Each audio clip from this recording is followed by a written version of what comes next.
Welcome to NTD News Today. I'm Chris Beers. Here are today's top stories. President Trump heading to the Middle East as a U.S. brokered peace plan begins to take hold. Plus, military service members are expected to get their paychecks on Wednesday amid a government shutdown. Vice President JD Vance said Sunday that the remaining Israeli hostages in Gaza could be released at any moment now. China escalates rare earth controls, sparking a strong U.S. response. Now Australia is stepping in to secure a critical minerals deal with the U.S. 16 people are presumed dead after a major blast at a Tennessee munition plant. We have the details on the investigation. Eating carnivore, as it's called, where people exclusively eat animal-based foods, is a major dietary trend of our times. But it could have a role to play in cancer prevention. Vital Signs' Brendan Fallon shares insights from an American physician who says he's thrived eating carnivore for decades.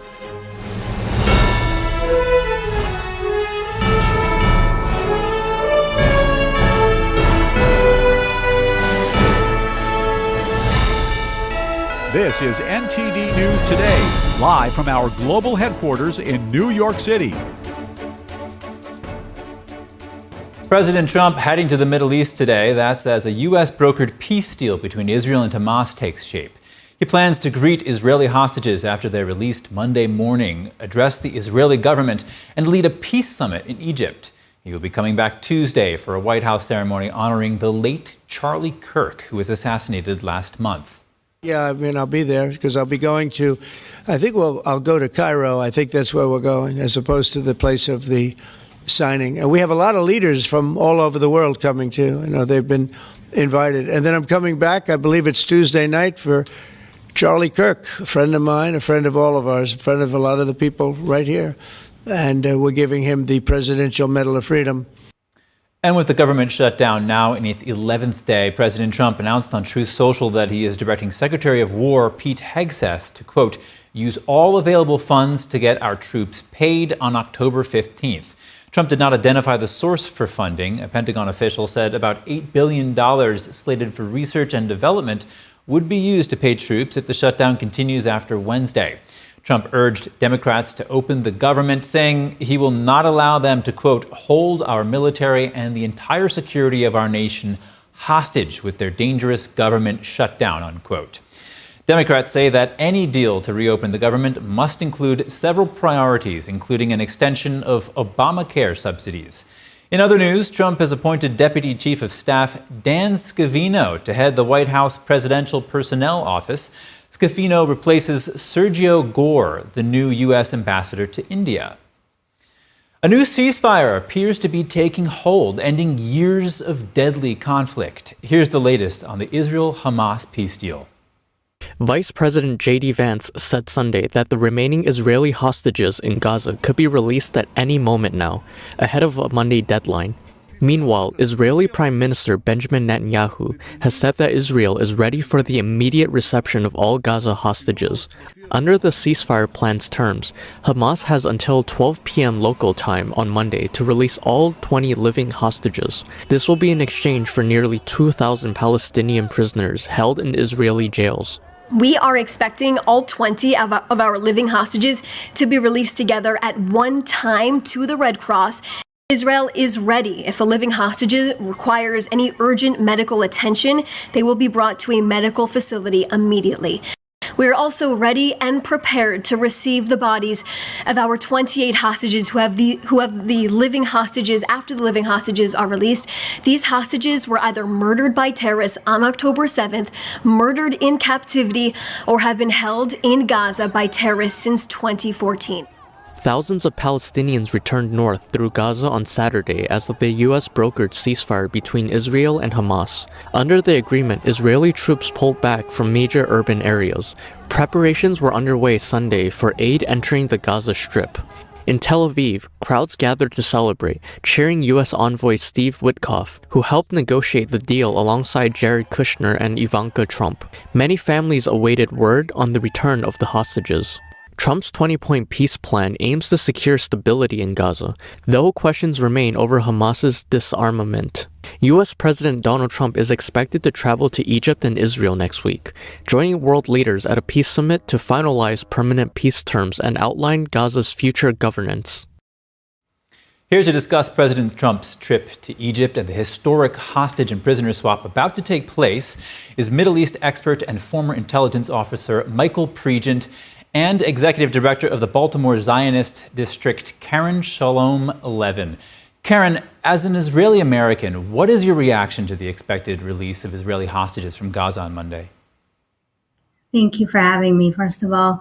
It's so hard to describe the feeling of fear and excitement, and at the same time, just overall immense waiting over the past 2 years. Excitement because we can't wait for our hostages to come home, obviously. Fear because we are dealing with a terrorist organization and you really don't know what's going to happen. And then, of course, the trust that we have in Donald Trump and his administration and everything that has gone to bring these hostages, our people, home over the past 2 years. And the fact that this could happen within the next 24 hours or less is just overall so... I just, as an Israeli, I can't even put this into words. And as an American who has been advocating for this for the past 2 years, the gut wrenching and heartment and excitement is just beyond words at this point. Yeah, and the whole world is watching with you, and it's almost hard to believe that this is actually taking place after 2 years. And you know what the president says is yet to come is even more hard to believe and exciting, and hopefully we'll get into that. Michael, how significant is Monday's peace summit for the Middle East and for the world? It'll be more important Tuesday when it happens, because we're talking a lot about everything and it hasn't happened yet. And again, like our friend on set said, we're trusting a terrorist organization to do the right thing here. And as a former intelligence officer, you never have hope for a terrorist organization. Hope is for your friends, your family, and your football team, not for a terrorist organization. So the release is supposed to happen tomorrow morning in Israel. That means we have tonight. And what does Hamas do to provoke an IDF response in order to derail the ceasefire? This is a crucial time where the U.S. and CENTCOM need to stand by the IDF and Benjamin Netanyahu, because we are trusting a terrorist organization to release hostages. And I want to make sure, we all want to make sure that the 20 living hostages are alive tomorrow and the others are returned. And then we have the day after they're released. How do we disarm, demobilize, and get Hamas out of Gaza? That's the big test. And how many concessions have we made in this arrangement with Qatar, with the Muslim Brotherhood in Egypt, with Turkey? So there are a lot of issues to look at here. And to Michael's point, Karen, there's a lot to go before the hostages are in fact released. Everyone is anticipating it, but still. So we're at the beginning stages of President Trump's Gaza peace plan. What obstacles do you foresee implementing the full thing, and in the next 48 hours or so? Listen, as I think we all, as Americans, as Jewish people, as Israelis, we all know that this is phase one. And it would be silly of us to think that this is just the beginning. I think that we're focusing on phase one. We know that phase two of disarming Hamas is going to be hard. We've already seen instances right out in the Gaza Strip of Hamas murdering its own people. They have come out into the streets in droves. They are not dressed in their militant uniforms. They're dressed in regular everyday clothes, and they are already taking out people right on the street. So that is happening. That is something that's already happening. We see that happening. It's obviously not part of Trump's 20-point plan, but it's happening, and it's going to take a long time. It's not something that's going to happen overnight. Hamas it's an ideology. So it's an ideology is not something that's going to happen overnight. That's going to just be destroyed overnight. This is going to take years, and it's just we're focusing on phase one, which is getting the hostages home, and that's what's going to happen tomorrow, and we're planning on that. And Michael, same question for you. What do you see as the biggest obstacles to step one, getting the hostages home, and all the other points in Trump's peace plan? It's exactly, I agree with everything that was just said. Hamas, I've been part of this process in Iraq. We were trying to get the Iran-backed militias out of the Iraqi military, and they did exactly what Hamas is doing now. They just simply went to civilian clothes. They simply changed the name of the organization. Hamas will remain. And what I've seen from past administrations is they will ignore the armed men as long as they're not wearing Hamas uniforms. And they'll say that these are outliers. This isn't Hamas. These are other people. And when you hear that, it's not true. So that's one of the biggest obstacles. And it was just said that it would be years before this disarm, demobilize process takes effect. Well, Hamas can wait out the Trump administration. What do they get next? This is a long-term enemy. And I think that's what we really need to be concerned about. They have just seen that taking prisoners, taking hostages pays off for them. If they're allowed to stay in control of Gaza, if they're in civilian clothes or suits or whatever, then they have learned that this works and they will do it again. And they've said they want to do it again. So that's what my concern is. These are quick victories. These are temporary victories if phase one happens, but phase two is the biggest part of this thing. And terrorist organizations can wait out a U.S. time clock. Yeah, I mean, they don't have presidential cycles to be concerned about. So, Karen, right. Given this longer time frame and the fact that Hamas has been spreading its ideology to children in schools, we see children with guns at terrorist camps in Gaza. How deep is the influence of Hamas on the people of Gaza? And more importantly, how can that influence be reversed over time so that what happened on October 7th doesn't repeat itself? Listen, how deep is Hamas's influence in Gaza? It goes back to centuries. I was just watching a video the other day of Israeli kids in 1970, which is just a little bit before when I was born.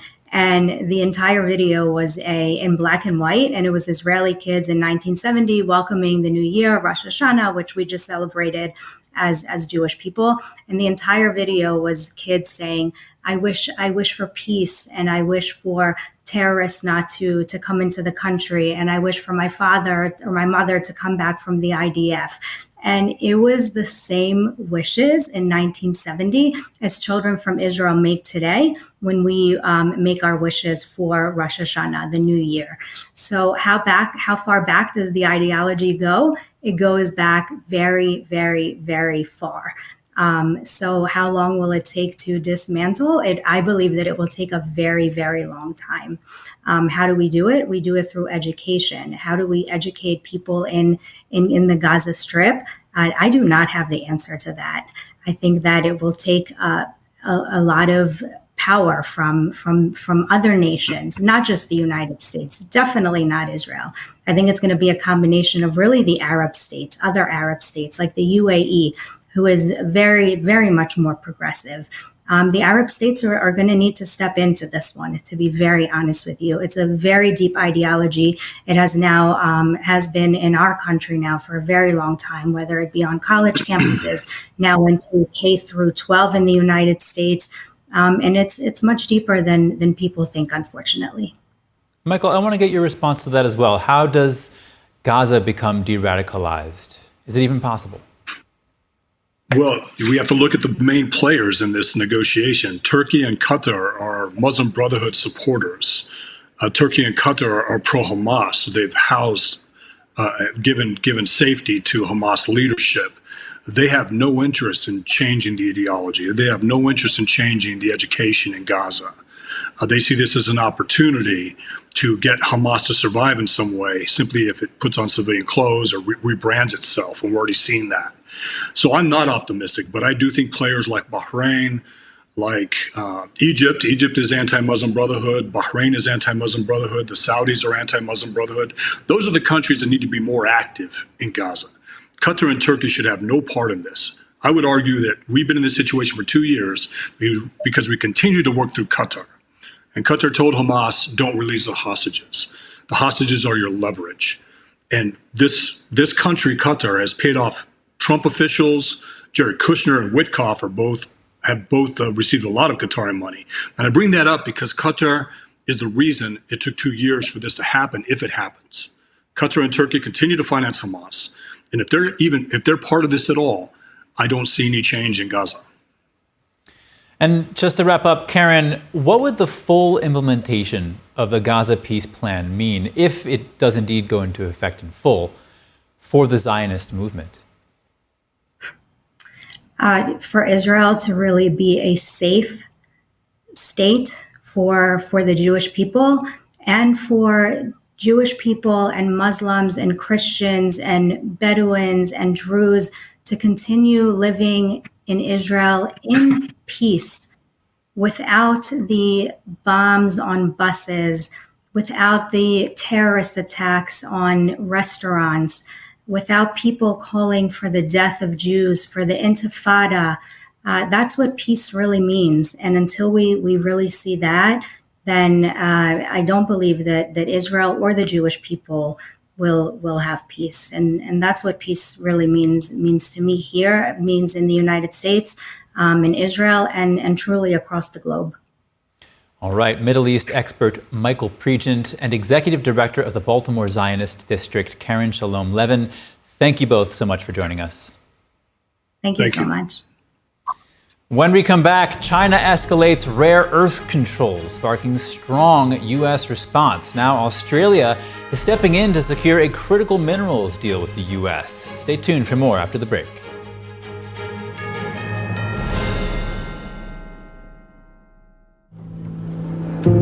I didn't ask to lose my mother or to be abused at 5 years old.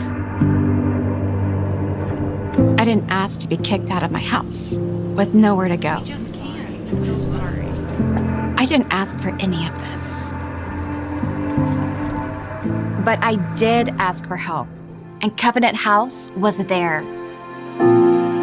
Thanks to their love and support, and to generous people like you, I got what I needed to take control of my life.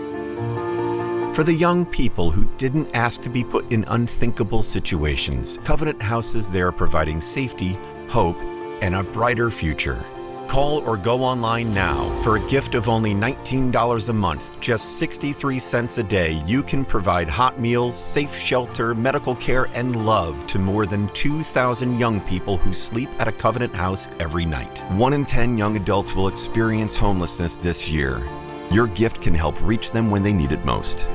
I didn't ask for my parents and my family to disown me.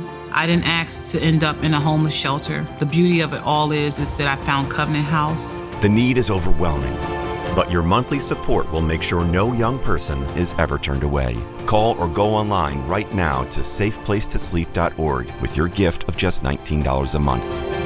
With your monthly donation, you'll receive this soft, comforting blanket as a reminder of the warmth and safety your gift will provide a young person tonight.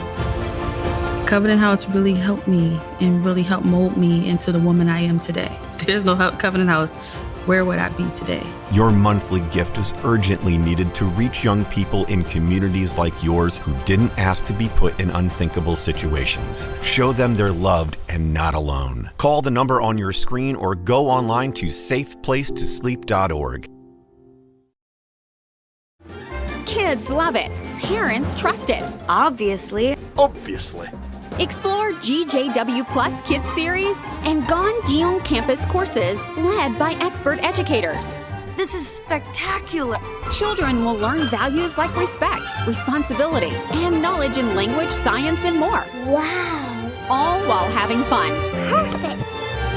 Subscribe today at GJW Plus Kids, where learning meets fun. When I never graduated from high school, I realized I wanted to go back to school because I didn't want to work these back-breaking jobs the rest of my life. With the help of my father and having my son, that was all the motivation that I needed to come back to school. I felt accomplished, made me feel that I could take on whatever challenges life throws at you.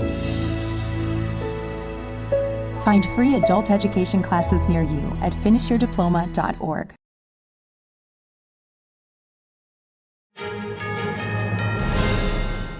Welcome back. A blast at a Tennessee munitions factory Friday is believed to have killed 16 people. Here's the local county sheriff, Chris Davis, speaking. I can tell you at this time we have not located any survivors, and we are making the assumption that all are deceased at this time. A before and after photo of the blast shows the site has been reduced to rubble. The plant supplies and researches explosives for the military. It's about 50 miles southwest of Nashville. The cause of the blast is not yet known. Investigators are combing the property foot by foot, searching for possible evidence. Officials are now in the process of identifying the remains. Davis said it could be days, weeks, or even months before foul play is ruled out. Accurate Energetic Systems, which runs the plant, has suspended its operations. In 2019, the company was fined by the U.S. Department of Labor for violating policies meant to protect workers from exposure to hazardous chemicals. A local county sheriff asked the public to pray for the families of the victims and the first responders. A shocking scene out of Southern California, a helicopter suddenly spinning out of control over Huntington Beach on Saturday. The footage here shows the chopper twirling in midair before crashing into a line of palm trees near Pacific Coast Highway, sending beachgoers running. Fire officials say 5 people were injured, with 2 of them inside the helicopter, but all were pulled from the wreckage alive. 3 others on the ground were also taken to the hospital. Investigators haven't said what caused the crash, but the helicopter was linked to a Cars and Shoppers fundraiser scheduled for today. Washington responded with strong measures to push back against what it described as China's economic attack after China suddenly expanded its export bans on critical materials. On Sunday, China's Ministry of Commerce issued an urgent response. Analysts believe this was a tactical retreat by Beijing. The Chinese Ministry of Commerce issued its first direct response on Sunday since Beijing's escalation of rare earth export restrictions on October 9th. The statement emphasized that China's export controls are not export bans, downplaying the impact and suggesting that the new measures would have only limited consequences. This response came after the U.S. pushed back by announcing an additional 100% tariff on Chinese exports and introducing new export controls on critical software set to take effect on November 1st. Taiwanese political commentator Wang Hao interpreted Beijing's remarks as a tactical retreat. He believes Chinese leaders realized the situation could spiral out of control, prompting them to quickly ease tensions by softening their tone in hopes of gaining some breathing room. However, he adds that China is unlikely to give up its key bargaining chip, rare earths. For now, the U.S. and China appear to be in a phase of mutual testing, probing each other's positions. President Trump slapped an additional 100% tariff on China last Friday, as we just mentioned, raising the baseline to 130%. The move comes after China imposed new export restrictions on rare earth minerals, critical materials that the U.S. need to make weapons and cars. What is the state of U.S.-China trade relations? NTD's Tiffany Meyer talks to Rod D. Martin, founder and CEO of Martin Capital, for Insights last Friday. What do you make of Trump's long truth posts about China today? Does this herald a new era in dealing with the Chinese regime? It very likely could. The president's clearly very upset at what she has done, and he ought to be. You know, she is using rare earths as a tool to bludgeon the Western powers. And it's a really foolish mistake on China's part. First of all, because the president is right. You know, when he says, you know, for every element that China has that it can use against us in this way, we have 2. And he's not wrong, whether you're talking about the intellectual property of advanced chips, whether you're talking about wide-body jet aircraft, whether you're talking about, you know, operating systems, all kinds of things that they're very dependent on, that they really have to have. GMO seeds, they can't do without what Monsanto sells them. So this is a foolish move, but it also incentivizes the president's quest to develop rare earths here in the United States, in Greenland, in Ukraine. And the truth of the matter is, we have enough in the United States if we could just develop the refining capacity to supply 85% of the world's needs. So this may be a short-term play to get a better trade deal on China's part, but it is extremely damaging to their own long-term interests. As you just pointed out, right, China corners the market on rare earth processing. Now, President Trump saying in the Post that other countries have contacted the U.S. and are, quote, extremely angry at this great trade hostility, which came out of nowhere. How do you see other countries responding to this, not just what we've seen from the U.S.? I think we've already seen a tremendous hardening of resolve in Europe, which is kind of staggering because the Europeans are never all that resolute about anything. But they have begun to see China as the enemy that they are. They are not warm fuzzy. They are not just a friendly trading partner. These are people who are clearly out to dominate the world, not necessarily through conquest in the way that the Soviet Union was, albeit, Taiwan might beg to differ. But as far as the rest of the world, just vassalize us. And this is, again, penny wise and pound foolish. She is playing a very, very dangerous game here. He is provoking the West to unite against him. And without our consumer markets, and particularly the U.S. market, China's economy goes into free fall. They have to sell all that stuff they're manufacturing somewhere, and they're not going to sell it in the Congo. They're not going to sell it in Pakistan. They have to have us.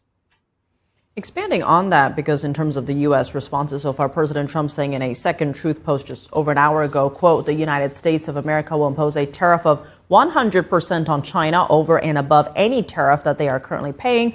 Also, on November 1st, we will impose export controls on any and all critical software. How big of a blow will this be for communist China?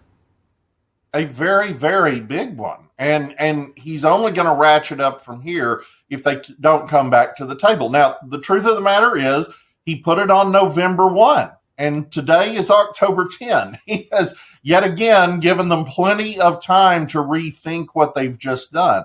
But I come back to their need for our consumer market. They are an export-driven economy. We are their largest trading partner. They can't do without us. And we saw what happened during the early phase of this trade war back in the spring.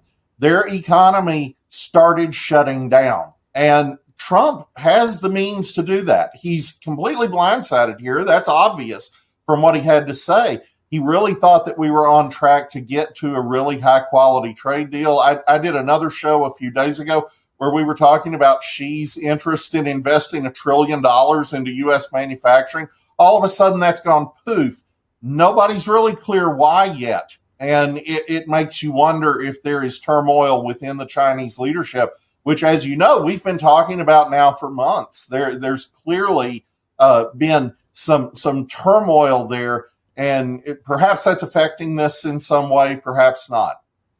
And speaking of being blindsided, Select Committee on China Chairman John Molinar saying in a statement, quote, China's action today, that was yesterday, is an economic declaration of war against the United States, adding that every American will be negatively affected by China's action. And that's why we must address America's vulnerabilities and build our own leverage against China. How do you see the U.S. moving away from, say, reliance, dependence on communist China? Well, you saw some of it this week in the Senate passage of expansion of mining and drilling in North Dakota, Montana, and Alaska, which the Biden administration had inexplicably cracked down on as part of their Green News scam. And as we reinvigorate domestic production, we just don't need China that much. Honestly, we can do without their stuff. We can reshore that manufacturing here, which is good for American jobs. It's also good for everybody's economy because France can actually trust us to supply them without all the steel cables attached to everything China does. So as we reshore industry, as we develop domestic mining production and refining capacity, the whole world gets better and safer. And I would add that that's also true with energy. This trade deal that the president made with the European Union over the summer that provides just a huge amount of energy from the United States not only helps the U.S. economy, but it weans Europe away from Russia's energy production. This is making the world better. I don't know why China would want to contribute to our making the world better.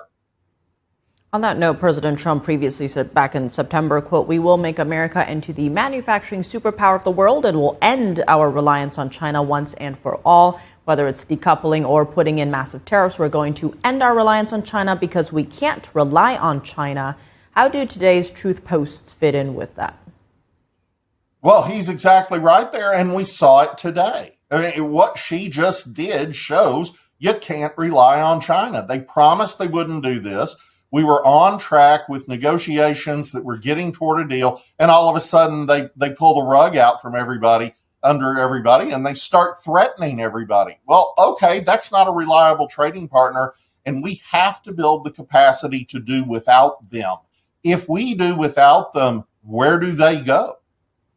And what do you see as the impact on global markets? Because here in the U.S., we did see the S&P 500 and the Dow Jones drop. Yeah, there will be a short-term disruption. You've seen a little bit of it in markets today, but in the long run, this strengthens the West. We will absolutely get somewhere with China. I don't know exactly what that road looks like yet, but we will get to some kind of deal with China because China needs that deal. And we don't want any more short-term disruption than necessary. But in the long run, we're going to reshore and we are going to diversify away from their rare earth supply. And that's going to put a huge crimp in them going forward. Rod Martin, as always, thank you so much for joining us. Thank you. Next, it's the largest liquidation event in crypto history, is what CoinGlass said in a post on X. President Donald Trump's threat of an additional 100% tariff on imports from China sparked a massive cryptocurrency sell-off late Friday. Roughly $5 billion of Bitcoin has been liquidated. Liquidations were concentrated on smaller coins beyond Bitcoin and Ether, known as altcoins. Digital currencies Bitcoin, Ether, and Solana were among the most affected cryptocurrencies. Around $4 billion of Ether and about $2 billion of Solana, according to CoinGlass. Along with large crypto sell-off, the NASDAQ and S&P 500 Friday saw their steepest declines in 6 months. China, which introduced export restrictions on rare earths in April, has abruptly escalated its controls on critical mineral exports recently. This may have opened the doors to closer critical minerals collaboration between Australia and the United States. Australia is moving toward a proposed critical minerals agreement with the United States. According to The Age, the government officials are currently in talks with domestic mining companies and are considering setting mandatory floor prices for key mineral exports. As one of the world's leading producers of rare earths, lithium and cobalt, Australia is well positioned to ramp up its exports amid growing global demand. Tighter Chinese controls have opened a window for Australia to play a larger role in global supply chains, potentially pushing down prices and weakening China's dominance in setting global benchmarks. However, a key challenge remains. Nearly 90% of rare earth refining capacity is still concentrated in China, posing major obstacles to Western efforts to secure independent supply chains. In early September, Prime Minister Anthony Albanese and U.S. President Donald Trump discussed critical minerals and China-related issues during a phone call. Shortly afterward, executives from 15 Australian mining companies, including Australian Strategic Materials, Ionic Rare Earths, and International Graphite, visited the U.S. to explore opportunities for establishing processing facilities. Prime Minister Albanese announced a national critical minerals stockpile strategy following China's export restrictions introduced in April. The plan includes approximately $800 million in government funding. As part of the initiative, Australia is willing to sell shares in a strategic reserve of critical minerals to allies to reduce their reliance on China. Albanese is scheduled to meet President Trump in Washington on October 20th and hopes to secure the deal before the meeting. Coming up, eating carnivore, as it's called, where people exclusively eat animal-based foods, is a major dietary trend of our times. But could it have a role to play in cancer prevention? Vital Signs' Brendan Fallon shares insights from an American physician who says she thrived eating carnivore for decades. Stay tuned.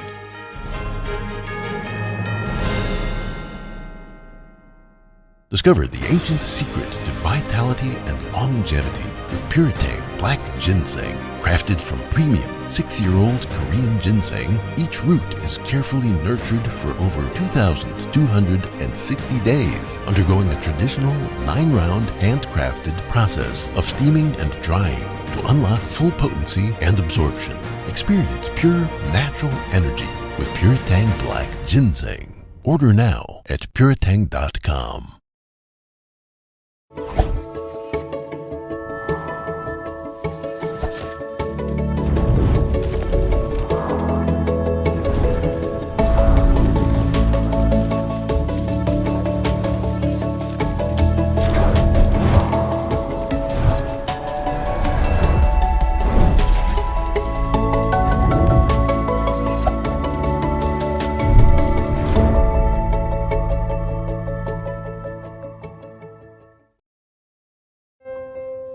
Food. It fuels our bodies, nourishes our spirits, and brings us together. Because we all need nutritious food to thrive. Food gives me energy and it also helps me focus. But not everyone knows where their next meal is coming from. And 1 in 7 people in America face hunger. It's tougher than ever for too many of us. But the simple truth is, ending hunger is possible, and it starts with you.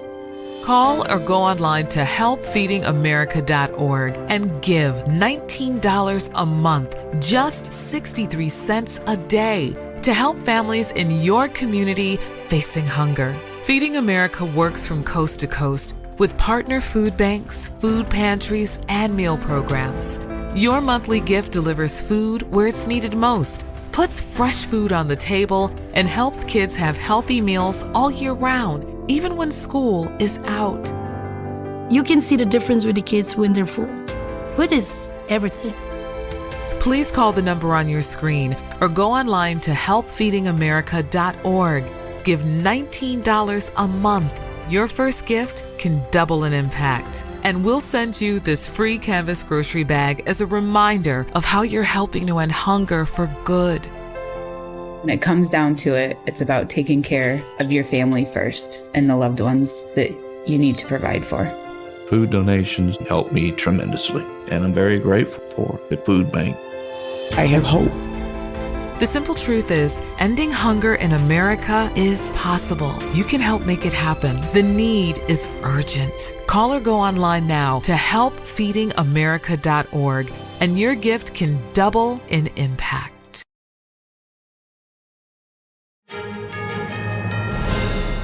Welcome back to NTD. I'm joined in studio by NTD health correspondent and host of Vital Signs, Brendan Fallon. Vital Signs offers natural and nutritional ways of optimizing our health. Brendan, it's nice to see you. Good to see you, Chris. So what do you have for us today?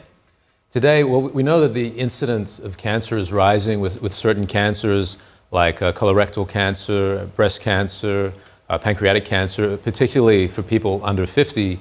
And in 2016, there was a study that came out that linked obesity to 13 different types of cancers, including the ones I just mentioned. So we know that there's a link between diet and developing cancer.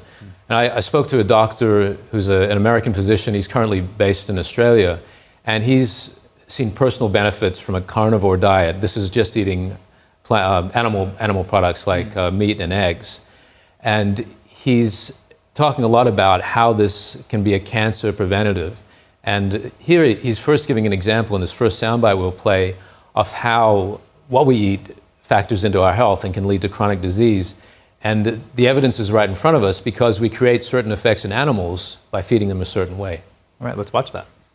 There's signs at the zoo that say don't feed the animals. It makes them very sick if they eat outside of their natural diet and they get sick. I've even seen signs at parks that say don't feed the ducks. It gives them diabetes.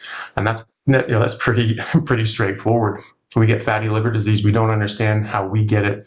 Non-alcoholic fatty liver disease, hepatic steatosis, these sorts of things. But we know how we get that in livestock intentionally. We force feed ducks grains for 2 weeks and they get completely infiltrated livers. Their fat is completely infiltrated. We know how to get mild steatosis. We see mild steatosis, which is infiltration of fat into the muscle bodies. in a person. So we see that on MRI, and that's associated with metabolic dysfunction, chronic pain, and other diseases. And yet we know exactly how that's caused in animals and livestock because we cause this. It's called marbling. We give cows and sheep grains and high sugar diets. We even I was at a restaurant in Sydney actually, and they were bragging about their Wagyu steak that was 3 months lolly fed, and people that are from Australia, it means 3 month candy fed. They just gave it a bunch of Skittles and lollipops and things like that for 3 months, and this gave it very excessive fat deposition and marbling, which is that myosteatosis. So we understand how these diseases and these pathological, physiological processes happen in animals because we do it intentionally. And then we say the exact same process is actually going to reverse all of that in humans, which of course makes no sense. I mean, what he's saying makes sense. You know, you are what you eat. You're putting it into your body. What you eat forms the cells in your body somewhere along the line. And if you're eating Skittles like those cows, it's not going to be that great for you. That's right. And as you say, Chris, it comes back to our cells. And there's a central component of our cells, the mitochondria, which you might remember from your biology class days. This is the powerhouse of the cells, and these run on glucose. If people are eating carbohydrates, your cells are running on these. And cancer cells are known to use a particularly large amount of glucose. They're using 400 times the amount of normal cells. So the idea is if you're going on a diet like a carnivore diet, which is a ketogenic diet, you're depriving your body of this level of glucose, so your cells will switch to a ketogenic state. Cancer cells cannot use ketones. So essentially the idea is that by going on a carnivore diet, you're starving your cancer cells of their food source. You know, it makes me think of how some cancer patients, lose a lot of weight as the disease develops. I mean, yeah, this could be related. It's something I'd have to check out, perhaps with Dr. Chafee the next time I speak to him. But, I mean, if these cancer cells are using so much energy, 400 times the amount of normal cells, then it stands to reason that would be taking some of the energy away that's contributing to building the body. And we have another soundbite from our doctor friend here, right? That's right. Now, he's going to explain the science behind this, the studies that have been conducted showing what happens in terms of the mitochondria and how this relates to cancer. All right, let's watch it. One is that there's something called the Warburg effect, and this was named after Nobel Prize winner Otto Warburg, who studied cancer for decades and wrote some of the seminal papers on cancer. And there's a paper he wrote in the 1950s called The Origins of Cancer. And he showed that all cancers have dysfunctional mitochondria, which are the powerhouse of the cell. They make energy, but that's not all they do. They actually move inside the cell. They turn things on, turn things off. They actually run our cells. They run our bodies and our brains.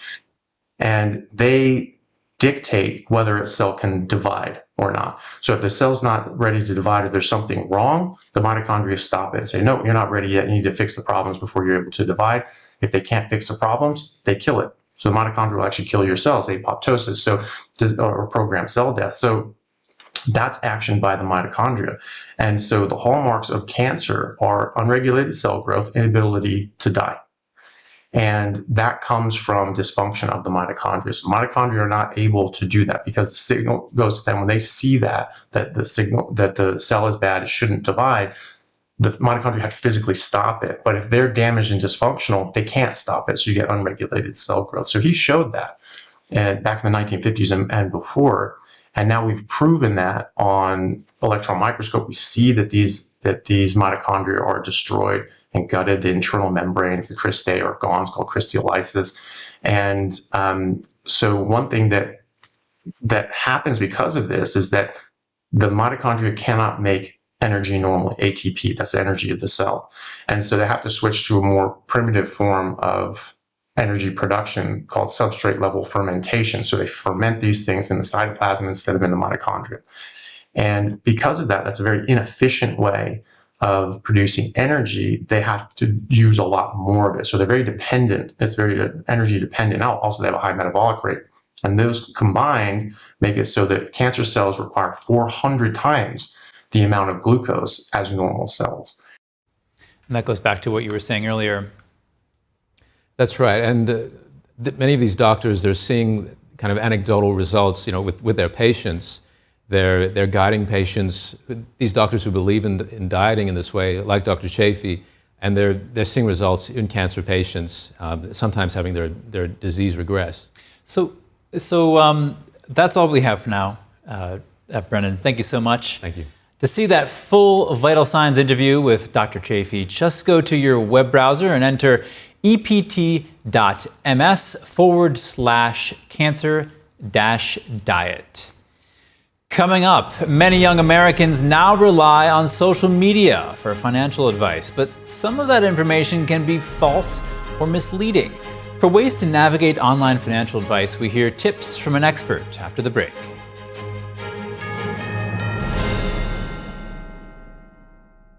Divinely inspired traditional oil painting inspires compassion. Artwork created in truth and beauty illuminates a path to goodness. Rediscover traditional art, revive classical culture. We warmly invite oil painters from around the world to participate in the 7th NTD International Figure Painting Competition, a celebration of classical realism. Please visit oilpainting.ntdtv.com. I'm excited to announce that we're having our biggest 3-in-1 sale ever with a limited edition product, a back in stock special, and a closeout deal you won't find anywhere else. So go to mypillow.com or call the number on your screen. Use your promo code to get our MyPillow bed sheets only $29.88. Any color, any style, any size, even kings, regular $119.98, only $29.88. Once they're gone for good. How about our My Towels? They're finally back in stock, but not for long. Get a 6-piece My Towel set, regular $69.98, now only $39.98. And for the first time and the only time ever, get our limited edition premium My Pillows. They're made with Giza cotton and designer gusset. Queen $17.98, Kings only $19.98. So go to mypillow.com or call the number on your screen. Use your promo code to get the best offers ever. Quantities are extremely limited, so order now. Hey, boss. Okay. I said I'm fine.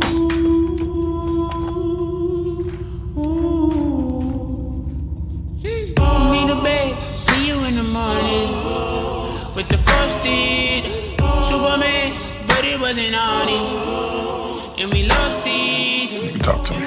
It's been really hard for me.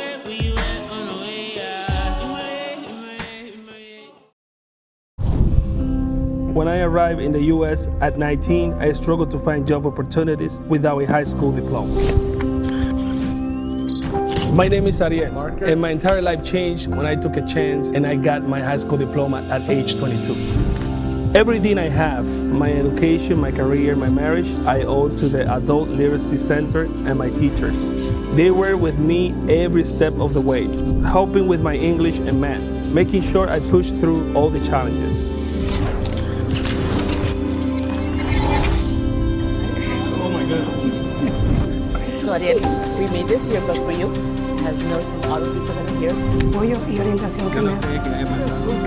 Your achievement has set an example for so many students. Most importantly, your daughter. Education was the key that unlocked all my opportunities. When you graduate, they graduate. Visit finishyourdiploma.org to find free and supportive adult education centers near you.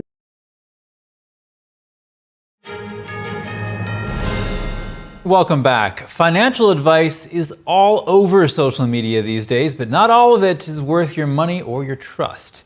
A new Credit Karma survey finds that a majority of young Americans turn to social media for financial guidance and sometimes get false or misleading information. Lawrence Sprung, founder of Midland Financial and the author of Financial Planning Made Personal, shares tips on navigating online financial advice. Take a look. What is this phenomenon as you see it? Yeah, so kids, Gen Z in particular, are not getting what they need from traditional financial literacy routes as per schools. So they're turning to where they're spending a lot of time: social media, TikTok, YouTube, and channels like that to get a lot of their advice and guidance around money issues or money questions. And is there actual harm being caused here? We heard some misleading statements and things like that. That's kind of common in social media. You've got to assume that, but does it actually lead to real harm? So you have to be careful for sure. And I'll share a personal story. There was a bad actor out there that cloned me and was using a similar name to me on social media and created a WhatsApp group. And we got a call from a family whose son sent $5,000 through WhatsApp to invest in a crypto investment.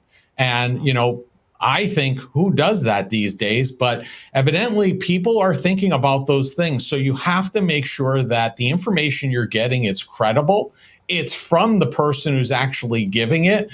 And if it sounds too good to be true, it probably is. And when people are giving you answers that cause red flags, walk away. You're better safe than not.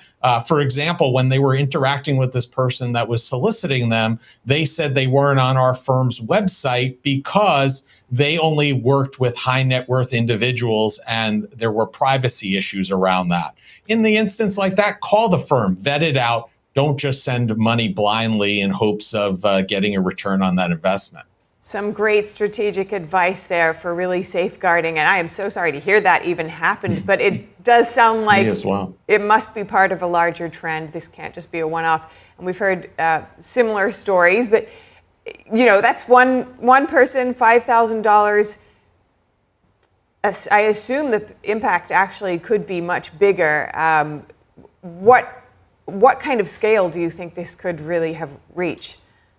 Yeah, it could have gone much greater than that. Luckily, the father, his antenna went up, reached out to us to have a conversation, and we were talking to him. And immediately, looks like we've lost Lawrence there just for a moment. Here you are. We got you back. Oh, I'm not sure what happened there, but luckily the father reached out to us and asked us about the people that were working here, some questions, because evidently this bad actor was trying to secure more money from this individual. And the father reached out to try to see if this was legit or not. And unfortunately it wasn't. So we walked them through the process of what they could do with the authorities on their end to hopefully recover some, if not all, of this money. So communication seems to be a great kind of fail-safe here, and I want to get to that, especially in regards to parents. But just to look a little more at this trend, what is the draw for young people? Why are they turning to TikTok? Yeah, I think that, the financial content online, they often feels real and relatable. And as I said earlier, traditional education has not kept pace. So TikTok is filling the gap. But, you have to understand, you have to be looking at these folks that your kids are watching, see if they have credibility. Do they have designations? As I've spoken on the show, we have a YouTube channel, but I'm a certified financial planner. We have a real legitimate, solid business behind us with expertise and studies behind us. And there are a lot of folks online. I'm not saying they're all bad, but some of them don't even have credentials. And quite frankly, everything we put out there gets archived and saved so that it gets reviewed by our compliance team. And there are a lot of situations on these social media platforms that is not happening. Now, you mentioned a few steps that a person can take before they engage in some kind of risky financial behavior online through those methods of getting financial advice. What else can parents do to help their kids navigate this trend? I think they should get involved and talk to their kids. Are they watching this kind of content? And if they are, maybe suggest watching it together and take a look at who is the person behind the advice that their child's getting, and maybe subsequently do a little research on them. See, what credentials do they have? What kind of studies have they done? Is there a greater business behind it? Where is this advice coming from? What's their motivation? Are they doing it simply because they have a partnership with a particular company and they're getting ad revenue? I think it really can open up an opportunity to be more social, not on the platform, but offline with our kids and start that conversation early so they understand finances much earlier on. Great advice. Thank you so much. As always, Lawrence Sprung, good to speak with you. Moving on, a once secret passageway in the Roman Colosseum is set to open to the public for the first time. The so-called Commodus Passage allows emperors to enter the arena and watch gladiator fights and other spectacles without mixing with crowds. Here's a closer look. The passage was named after the Emperor Commodus, who lived from 180 to 192 AD. This passage is now open to the public. It's the first time, and so they could appreciate what was being an emperor. The corridor was discovered in the 19th century and linked to Commodus because historical chronicles say he survived an assassination attempt in an underground passage. And this place was known as the Passage of Commodus. Commodus became very famous after the film The Gladiator because he liked to fight with the gladiators. So when the passage was discovered at the end of the 19th century, in the chronicles is said that Commodus had somebody tried to kill him in an underground passage. So this was very easy to make a match. The Colosseum Archaeological Park said that it once had marble walls, which were later replaced with plaster decorated with landscapes. It also had stucco work showing mythological scenes on the vault and representations of arena spectacles, including bear fights and acrobats in niches at its entrance. It was quite difficult to restore this passage because it's a very humid place. As we said, this was inside the foundation, so when they realized the passage, they had to cut lots of drainage passages, so it's very humid, and this is not very good for stuccos and frescoes. Very damp conditions in the underground passageway have made conservation a struggle. With a little effort of imagination and the help of a virtual reconstruction, the visitor will appreciate the decorations and the stucco, the frescoes and the marbles that covered the walls that now we see a little ruined.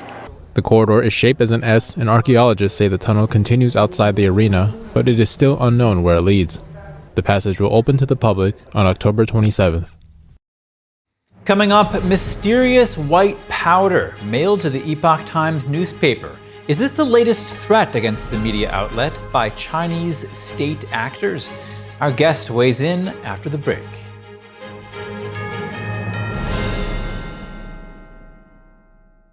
I'm Amy Grant, and I want to talk to you from my heart about the heart.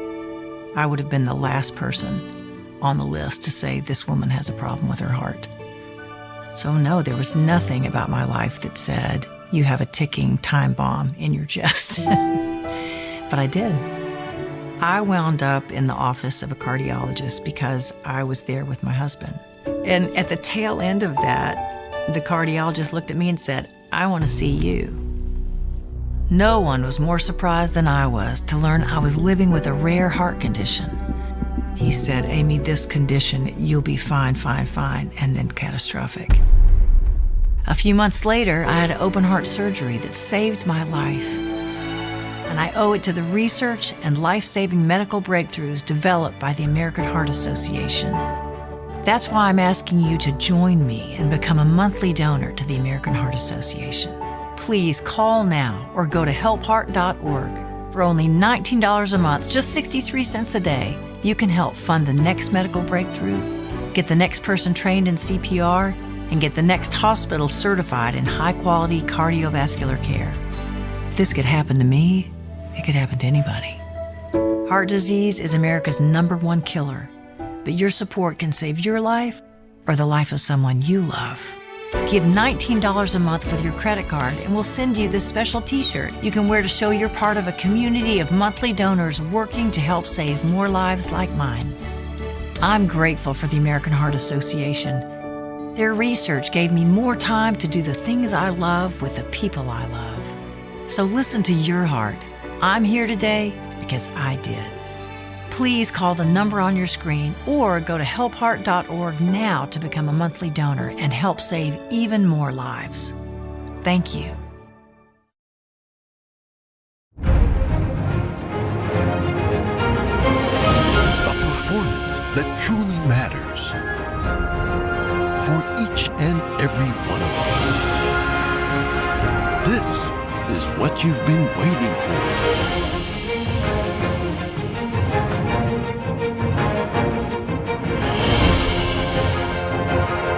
Shenyun. Get tickets now at shenyun.com.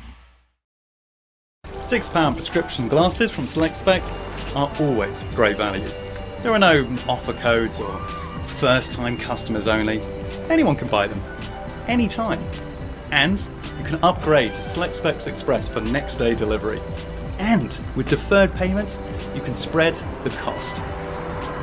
See now, pay later with Select Specs £6 specs. Next day delivery and deferred payment options available at selectspecs.com/£6.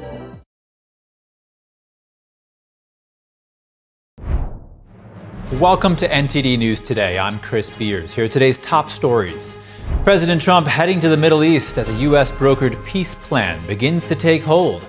Plus, military service members are expected to get their paychecks on Wednesday amid a government shutdown. Vice President JD Vance said Sunday that the remaining Israeli hostages in Gaza could be released at any moment now. Mysterious white powder mailed to the Epoch Times newspaper. Is this the latest threat against the media outlet by Chinese state actors? Our guest weighs in. A new court ruling puts the brakes on the Trump administration's plan to deploy the National Guard to Illinois. We'll break down the court's decision and what it means for the troops still on the ground. The NFL's pick for Super Bowl halftime star is sparking debate. Political analyst Jeff Cruer joins us to explain the controversy.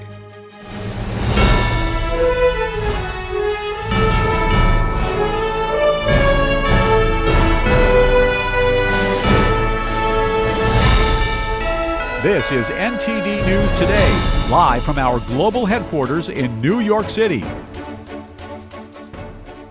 President Trump heading to the Middle East today. That's as a U.S.-brokered peace deal between Israel and Hamas takes shape. He plans to greet Israeli hostages after they're released Monday morning, addressing the Israeli government and lead a peace summit in Egypt. He will be coming back Tuesday for a White House ceremony honoring the late Charlie Kirk, who was assassinated last month. Yeah, I mean, I'll be there because I'll be going to, I'll go to Cairo. I think that's where we're going, as opposed to the place of the signing. And we have a lot of leaders from all over the world coming too. You know, they've been invited. And then I'm coming back, I believe it's Tuesday night, for Charlie Kirk, a friend of mine, a friend of all of ours, a friend of a lot of the people right here. And we're giving him the Presidential Medal of Freedom. And with the government shutdown now in its 12th day, President Trump announced on Truth Social that he is directing Secretary of War Pete Hegseth to, quote, use all available funds to get our troops paid on October 15th. Trump did not identify the source for funding. A Pentagon official said about $8 billion slated for research and development would be used to pay troops if the shutdown continues after Wednesday. Trump urged Democrats to open the government, saying he will not allow them to, quote, hold our military and the entire security of our nation hostage with their dangerous government shutdown, unquote. Democrats say that any deal to reopen the government must include several priorities, including an extension of Obamacare subsidies. In other news, Trump has appointed Deputy Chief of Staff Dan Scavino to head the White House Presidential Personnel Office. Scavino replaces Sergio Gore, the new U.S. ambassador to India. A new ceasefire appears to be taking hold, ending years of deadly conflict. Here's the latest on the Israel-Hamas peace deal. Vice President JD Vance said Sunday that the remaining Israeli hostages in Gaza could be released at any moment now, ahead of a Monday deadline. Meanwhile, Israeli Prime Minister Benjamin Netanyahu has said that Israel is ready for the immediate reception of all Gaza hostages. Under the ceasefire plan's terms, Hamas has until 12 p.m. local time on Monday to release all 20 living hostages. This will be in exchange for nearly 2,000 Palestinian prisoners held in Israeli jails. We are expecting all 20 of our living hostages to be released together at one time to the Red Cross. Israel is ready. If a living hostage requires any urgent medical attention, they will be brought to a medical facility immediately. We are also ready and prepared to receive the bodies of our 28 hostages who have the living hostages after the living hostages are released. These hostages were either murdered by terrorists on October 7th, murdered in captivity, or have been held in Gaza by terrorists since 2014. Thousands of Palestinians returned north through Gaza on Saturday as the U.S. brokered ceasefire between Israel and Hamas. Under the agreement, Israeli troops pulled back from major urban areas. Preparations were underway Sunday for aid entering the Gaza Strip. In Tel Aviv, crowds gathered to celebrate, cheering U.S. envoy Steve Witkoff, who helped negotiate the deal alongside Jared Kushner and Ivanka Trump. Many families awaited word on the return of the hostages. Trump's 20-point peace plan aims to secure stability in Gaza, though questions remain over Hamas's disarmament. U.S. President Donald Trump is expected to travel to Egypt and Israel next week, joining world leaders at a peace summit to finalize permanent peace terms and outline Gaza's future governance. A blast at a Tennessee munitions factory Friday is believed to have killed 16 people. Here's the local county sheriff, Chris Davis, speaking. I can tell you at this time we have not located any survivors, and we are making the assumption that all are deceased at this time. A before and after photo of the blast shows the site has been reduced to rubble. The plant supplies and researches explosives for the military. It's about 50 miles southwest of Nashville. The cause of the blast is not yet known. Investigators are combing the property foot by foot, searching for possible evidence. Officials are now in the process of identifying the remains. Davis said it could be days, weeks, or even months before foul play is ruled out. Accurate Energy Systems, which runs the plant, has suspended its operations. In 2019, the company was fined by the U.S. Department of Labor for violating policies meant to protect workers from exposure to hazardous chemicals. A local county sheriff asked the public to pray for the families of the victims and the first responders. Washington responded with strong measures to push back against what it described as China's economic attack after China suddenly expanded its export bans on critical materials. On Sunday, China's Ministry of Commerce issued an urgent response. Analysts believe this was a tactical retreat by Beijing. The Chinese Ministry of Commerce issued its first direct response on Sunday since Beijing's escalation of rare earth export restrictions on October 9th. The statement emphasized that China's export controls are not export bans, downplaying the impact and suggesting that the new measures would have only limited consequences. This response came after the U.S. pushed back by announcing an additional 100% tariff on Chinese exports and introducing new export controls on critical software set to take effect on November 1st. Taiwanese political commentator Wang Hao interpreted Beijing's remarks as a tactical retreat. He believes Chinese leaders realized the situation could spiral out of control, prompting them to quickly ease tensions by softening their tone in hopes of gaining some breathing room. However, he adds that China is unlikely to give up its key bargaining chip, rare earths. For now, the U.S. and China appear to be in a phase of mutual testing, probing each other's positions. China, which introduced export restrictions on rare earths in April, has abruptly escalated its controls on critical mineral exports recently. This may have opened the doors to closer critical minerals collaboration between Australia and the United States. Australia is moving toward a proposed critical minerals agreement with the United States. According to The Age, the government officials are currently in talks with domestic mining companies and are considering setting mandatory floor prices for key mineral exports. As one of the world's leading producers of rare earths, lithium and cobalt, Australia is well positioned to ramp up its exports amid growing global demand. Tighter Chinese controls have opened a window for Australia to play a larger role in global supply chains, potentially pushing down prices and weakening China's dominance in setting global benchmarks. However, a key challenge remains. Nearly 90% of rare earth refining capacity is still concentrated in China, posing major obstacles to Western efforts to secure independent supply chains. In early September, Prime Minister Anthony Albanese and U.S. President Donald Trump discussed critical minerals and China-related issues during a phone call.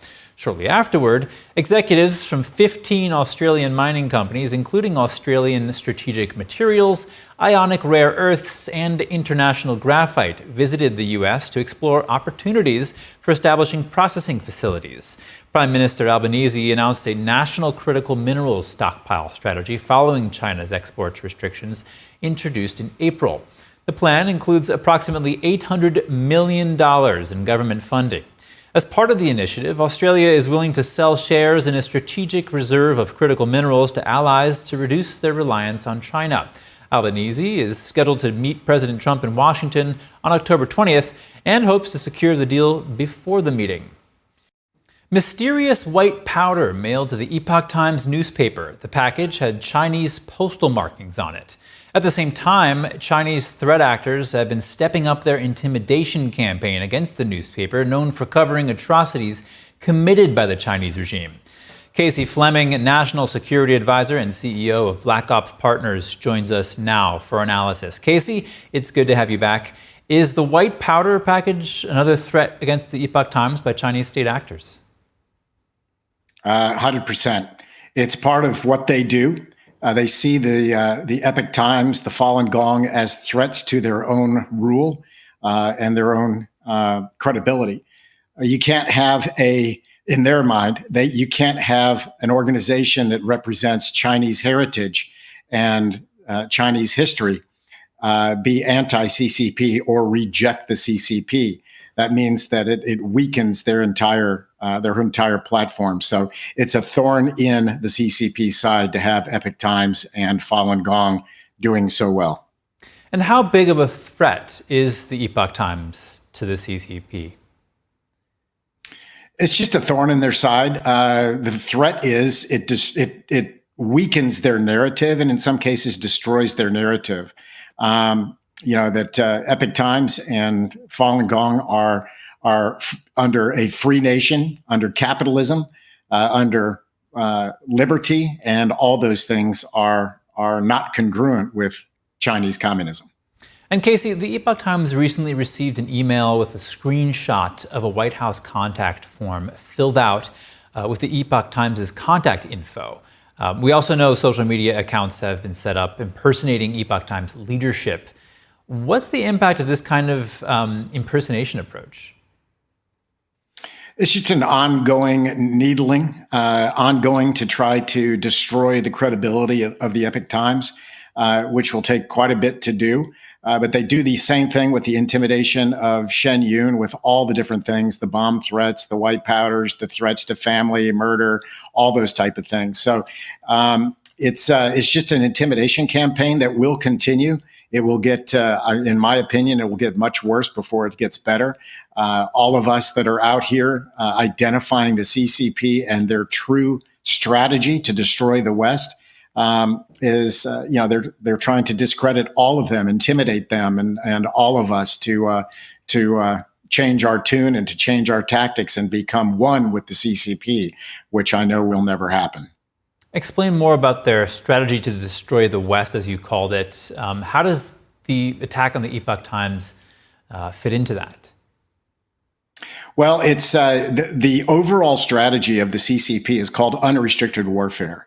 And unrestricted warfare takes every method available and weakens the enemy from within.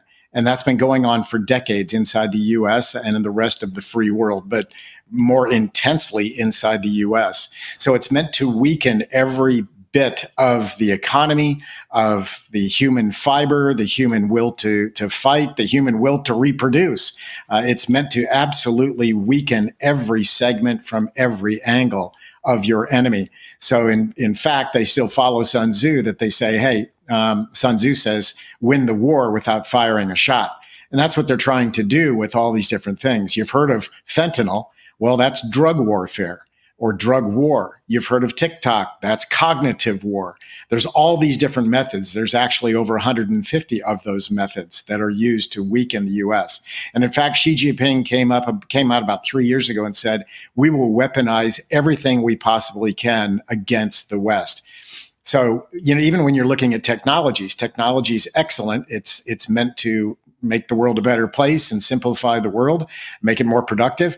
But every type of technology also has a double-edged sword. It can be used against the people who developed it, can be used against your enemy, and weaponized. And virtually everything can be food can be weaponized, medicine can be weaponized, whether destroying the actual unit, the medicine or vaping materials, but also from an economic standpoint. So it's all these different layers of unrestricted warfare.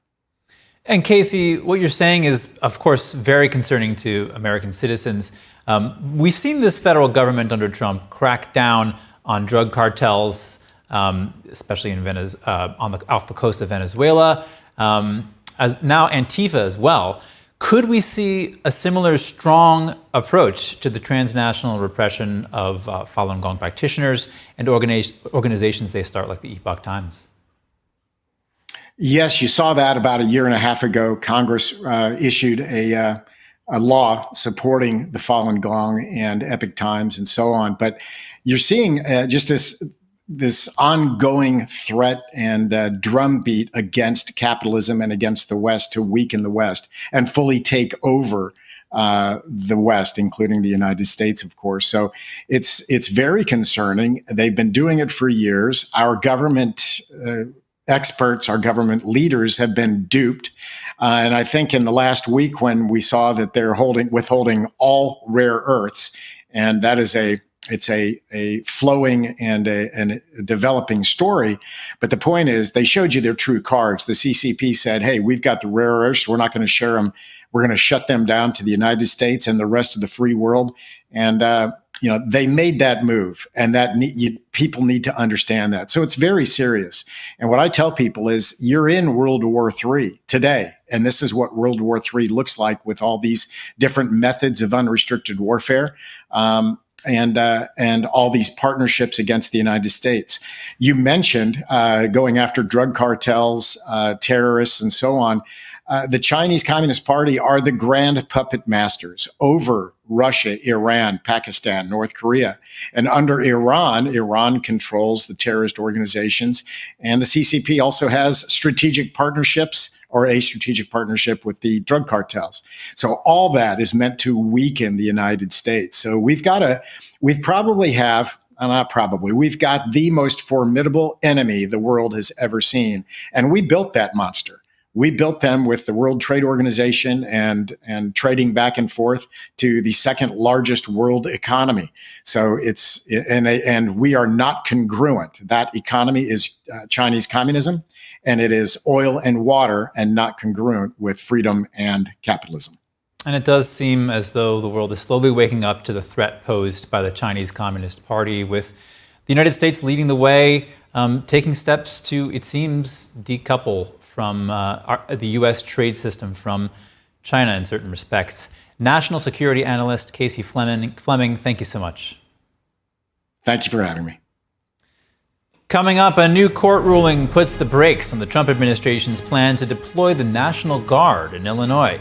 We'll break down the court's decision and what it means for the troops still on the ground. Stay tuned.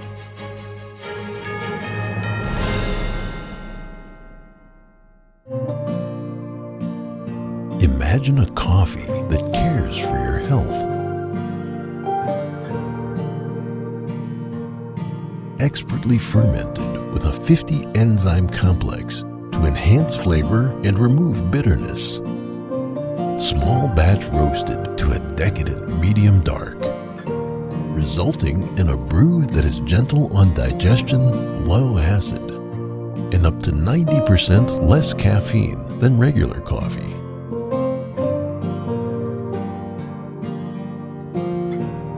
Try America's first enzyme fermented coffee today. Big things are happening at Mathis Home. Come in now for 65th anniversary savings all over the store. Like this oversized sofa in an ultra soft fabric with thick premium gel cushions and 5 throw pillows. Anniversary priced at just $9.99. That's an incredible value. Just one of over 100 great sofas in stock and ready for you to enjoy tonight with fast and easy financing and free delivery. Don't miss out on 65th anniversary savings happening now at your furniture superstore, Mathis Home. I'm excited to announce that we're having our biggest 3-in-1 sale ever with a limited edition product, a back in stock special, and a closeout deal you won't find anywhere else. So go to mypillow.com or call the number on your screen. Use your promo code to get our MyPillow bed sheets only $29.88. Any color, any style, any size, even kings, regular $119.98, only $29.88. Once they're gone for good. How about our My Towels? They're finally back in stock, but not for long. Get a 6-piece My Towel set, regular $69.98, now only $39.98. And for the first time and the only time ever, get our limited edition premium My Pillows. They're made with Giza cotton and designer gusset. Queen $17.98, Kings only $19.98. So go to mypillow.com or call the number on your screen. Use your promo code to get the best offers ever. Quantities are extremely limited, so order now. I tell my son, I love you every single day. I love you. Now, my dad has never said that to me. Not because he doesn't love me, but because culturally it wasn't comfortable for him. Now that he's a grandfather, he says, I love you to my son every time he sees him. My advice to all the fathers out there, forget the cultural restrictions. They grow up way too fast for you to waste even a single precious moment.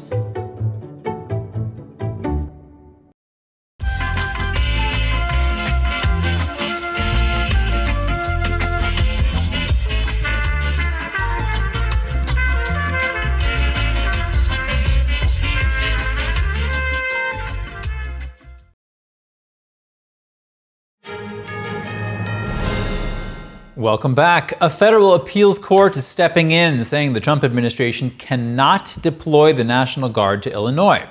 However, they're allowed to remain stationed there for now. The Chicago-based 7th Circuit Court of Appeals partially upheld the lower court's ruling. It blocked Trump's plan to send more National Guard troops into the Chicago area. That earlier ruling warned the move could add fuel to the fire and lead to more unrest. Illinois officials had sued, calling the deployment a grave intrusion on the state's sovereignty.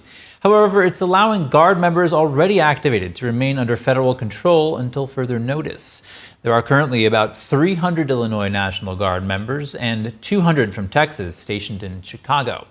The ruling is the latest in a string of legal challenges to Trump's National Guard deployments. Similar efforts in Oregon and California have also been blocked or limited by courts. President Trump told NTD that he believes the rampant attacks on ICE agents in cities like Chicago are part of a criminal insurrection and that these attackers will be severely punished. He also defends his deployment of National Guard troops to cities like Chicago and Portland, saying that he has no choice but to save these cities. Here's a clip of the president taking a question from NTD's Iris Tao on Monday. Secretary Noem saying that some of these attackers are actually organized and they're planning to kill and ambush these officers. What are the consequences for these? Very severe. We're going to have very severe. We're going to find out who's going after our federal agents, whether it's National Guard or the military or anybody. I mean, if women raped and beaten and knocked to hell, and the same with men where they're being shot all over the place in large numbers, it's going to be lost if you don't do it. We have no choice but to do this. Earlier this week, the president called for jailing Chicago Mayor Brandon Johnson and Illinois Governor J.B. Pritzker. In a Truth Social post, Trump accused them of failing to protect ICE immigration officers who have been operating in Chicago. Chicago Mayor Brandon Johnson has signed an executive order declaring city property off limits to federal immigration agents. According to Johnson, the creation of a so-called ICE-free zone is meant to protect residents' constitutional rights. But a spokesperson for Homeland Security said the mayor's order would lead to violence against ICE agents. Next, the debate over deploying federalized National Guard troops to Chicago is ramping up. That's after a federal appeals court ruled that the Trump administration can't send in additional forces. However, the ones already there can stay. The move has drawn sharp reactions from state officials who call it a violation of Illinois sovereignty. Meanwhile, the administration argues it's needed to tackle crime and illegal immigration. To discuss what this ruling means, NTD's Stephanie Epoch spoke with Cooper Smith, Director for Homeland Security and Immigration at the America First Policy Institute. Take a look. Cooper, let's start with President Trump on Governor Pritzker and Johnson there. Yeah. Trump says the governor isn't protecting ICE immigration officers. Homeland Security says ICE agents have seen more than a 1,000% increase in assaults this year compared with the previous year. What are you seeing? Well, it's not just assaults, it's also doxing. We're talking about people throwing pictures up on light poles and on the internet, on social media, using Discord and X to put out their identities and frankly put their families' lives in danger. So I absolutely believe the 1,000% increase in threats against ICE is real. And we're talking about multiple times. In Texas, just in the past month, people are taking pot shots at these federal law enforcement officers with sniper rifles. I mean, it's completely insane.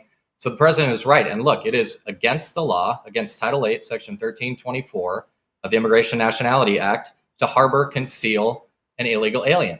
So for some reason, they like to they talk about rights, right, for their people. But what about the rights of federal law enforcement to do their job and keep the American people safe? So I think the president's absolutely right. We should hold people accountable. And do you think the president's threat has teeth? Is there legal basis for jailing the governor over the allegations? Well, look, I mean, that's for the Department of Justice to decide. There'd have to be, proof and evidence of all of this. I will point out, though, that the Mayor Johnson of Chicago actually put out an executive order calling federal law enforcement, calling ICE, calling CBP, calling the National Guard a credible threat. Now, it's a legal term that carries weight. Prosecutors use that term when they're talking about terrorists or other types of criminals. So he's telling residents of Chicago, potentially cartel members, gang members, that federal law enforcement coming into our city is actually a credible threat and an illegal military occupation. So I think this sort of violence-inducing rhetoric does need to be held accountable in the public sphere. And as I said before, it is against the law to harbor or conceal an illegal alien. It's against federal law. And the White House is saying that some of these sites that they're sending National Guard troops to are under siege. In instances like this where the conflict seems to be intensifying, what use is the National Guard? Why not just use other types of federal law enforcement? Well, I would look to what the president's done in California and in Washington, D.C. I think the evidence speaks for itself that when you have an overwhelming show of force at the local level, especially when local law enforcement, local elected officials are not willing to do their job, the evidence points to actually great outcomes. So we're talking about huge declines in murder rates and assaults and carjackings. So, the National Guard presence is helpful in immigration enforcement. It's helpful in beautification. We've seen that in Washington, D.C. And just general law and order. The evidence is overwhelming. Now, this is always going to be caught up in courts. We're talking about Title 10 and Title 2 authorities that the president is using with state governors. So, they're always going to sue him for this, and he's going to ultimately try to be on the right side of history here. Now, we heard it earlier. The Chicago mayor signed an executive order creating an ICE-free zone, citing alleged acts of brutality. How do you think those claims should be addressed? Well, look, the mayor can say that ICE is not allowed on city-owned property. But of course, the mayor does not own every piece of Chicago, and the federal government has the unique jurisdiction over immigration law. This is in the Constitution. So I would refer him to the Constitution on this issue. And the courts have sided, largely with President Trump on this issue. So he's free to make this kind of political kabuki theater. He's doing this to make a political point. But I would say one other thing to you and your audience. He's decrying federal help in his city and saying, we don't need help. We're totally fine. We're safe. I'm going to protect my citizens. But just last year, just 12 months ago, he went groveling to the Biden administration for $5 billion of federal money because of the $40 million per month his city was paying due to illegal immigration. So he does want to accept federal help when it's from President Biden, but if it's from President Trump, obviously he's trying to make a political point here. But if there are concerns, as the mayor has outlined that he's concerned that there have been acts of brutality there, how can those be addressed in terms of ICE agents? I mean, we have seen acts of brutality, and they are predominantly coming from these activists who, when I watch these videos and I see this reporting that you're doing, what strikes me most is that these people they're not actually protesting. What they're typically doing is bringing cameras, trying to find a moment that they can turn into a social media sensation and get people on their side. So you see videos of this, and maybe 20% of them are legitimately protesting and have a legitimate disagreement with the president or his immigration enforcement priorities, and that's totally fine. But a large majority of them are just there to cause problems, get their cameras out, and get a social media ready moment. So I all that aside, I worry most about the officers who are just trying to do their job and are being shot at. Just, I think it was in July, a Border Patrol agent was shot in the neck in Texas. He wasn't inciting violence. He wasn't doing anything aggressive towards protesters. He was just doing his job. Now, do you think the Founding Fathers envisioned this level of distrust between state and federal authorities? And how do you think they might have envisioned or tried to enable a path to keeping the country united? Well, it's an interesting question, a sort of complicated answer there. I mean, the Bill of Rights was signed, and it actually wasn't even incorporated against the states for many decades after the Constitution was ratified in 1787. So it took a long time for actually the federal and state governments to come together and say, we're going to unite on certain rights, freedom of speech and assembly, and hold people accountable for them. But I think the founders intentionally created a federal with a lowercase f system to empower states to make decisions. But over time, the federal government has grown in scope and authority, with Congress giving it new authorities pretty much every decade. So we are where we are, but one thing is not in question, and that is that immigration, naturalization is uniquely under the purview of the federal government. Fascinating discussion. There's much more to dig into here, and I'm sure we'll be continuing this conversation over time with you. Cooper Smith, thank you so much for your time today. Thank you. Coming up, we discuss with our guest the NFL's pick for Super Bowl halftime star and why it's so controversial. Stay tuned.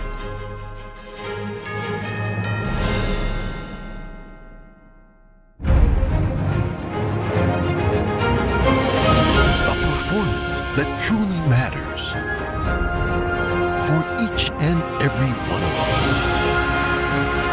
This is what you've been waiting for.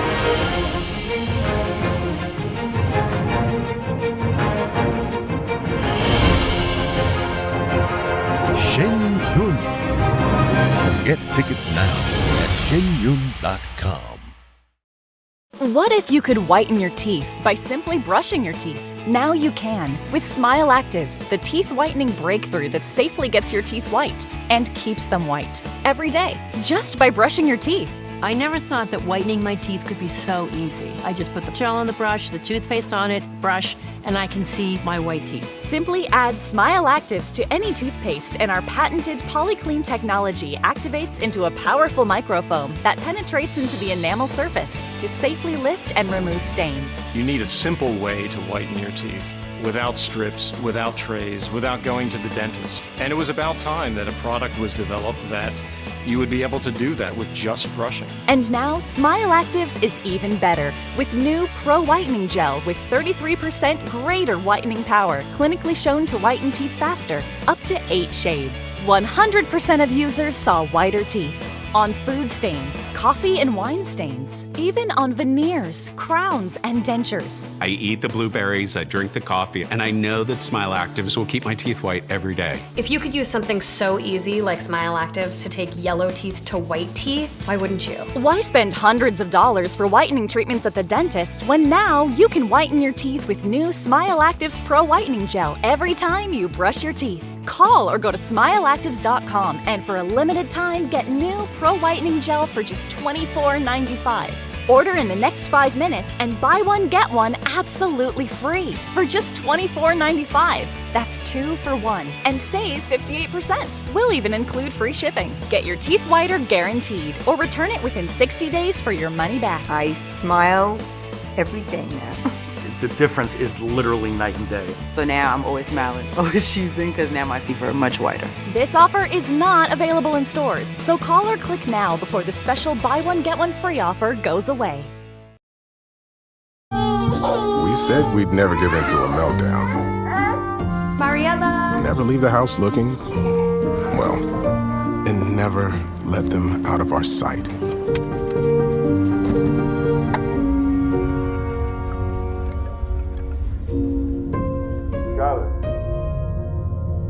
Cars get hot fast, and kids can be at risk. Before you leave the car, always stop, look, lock.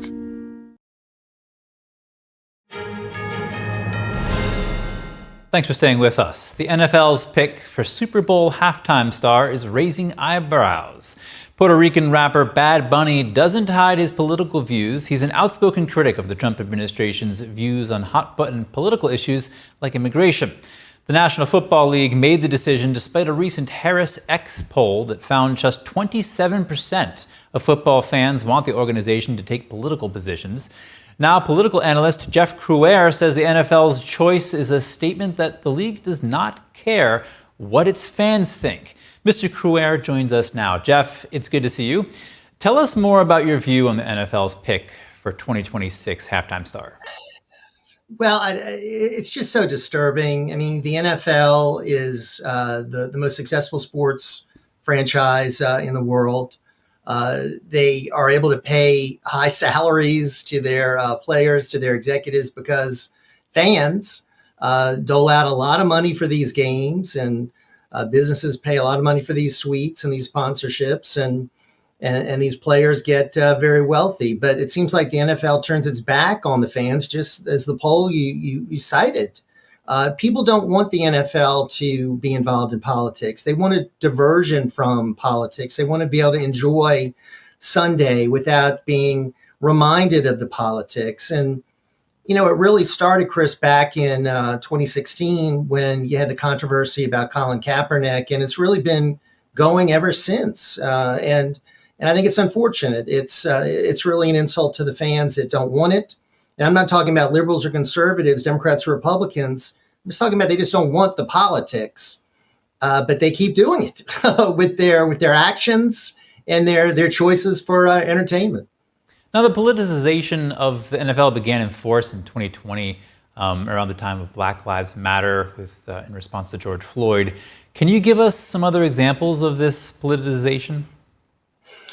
Well, I mean, I would say it would go back further than that, you know, when they allowed players to kneel during the national anthem back in the Colin Kaepernick era.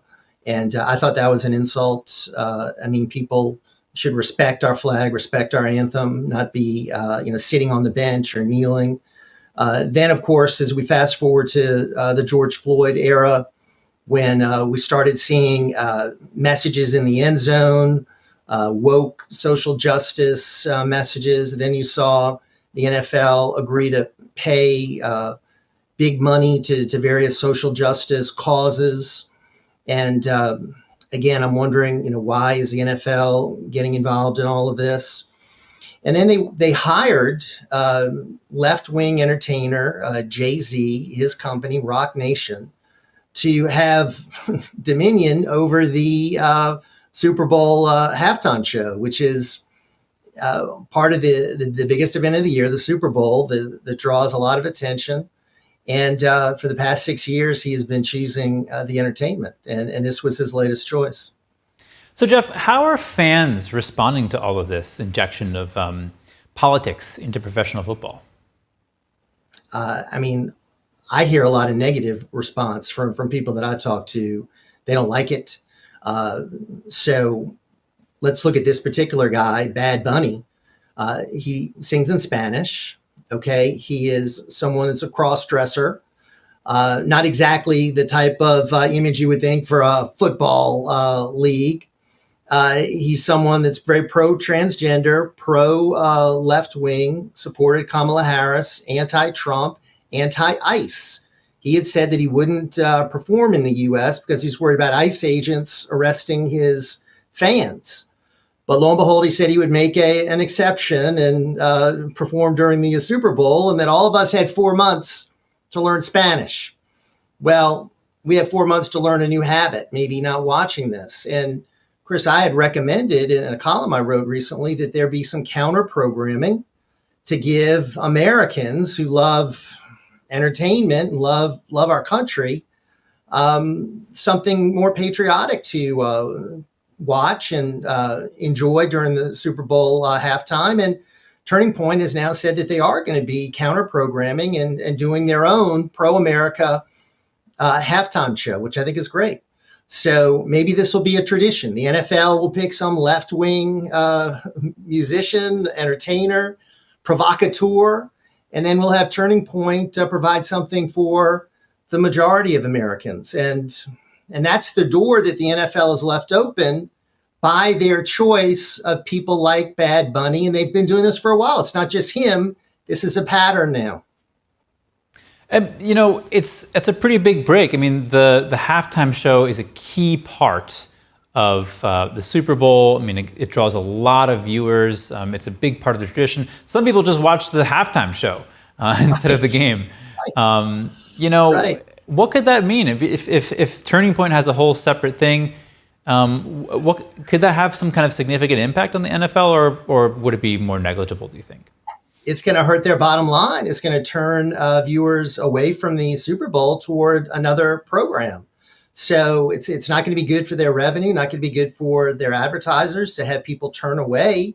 That's, as you say, the premiere, that they build up this halftime show so that people don't leave during the halftime, stay glued to their TV sets so they can, you know, watch the second half. And that's good revenue for the NFL, keeps the advertisers happy, keeps the viewership numbers up. It's every year the highest rated program of the year, the Super Bowl.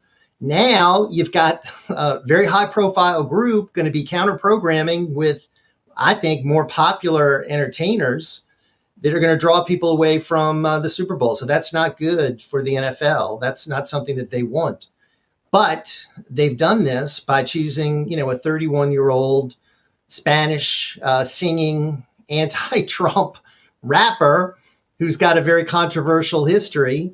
The guy they chose last year was another left-wing rapper. Everybody that, you know, Jay-Z has chosen has been sort of that same philosophy. I'd like to see the NFL go back to choosing, you know, stars that were not political.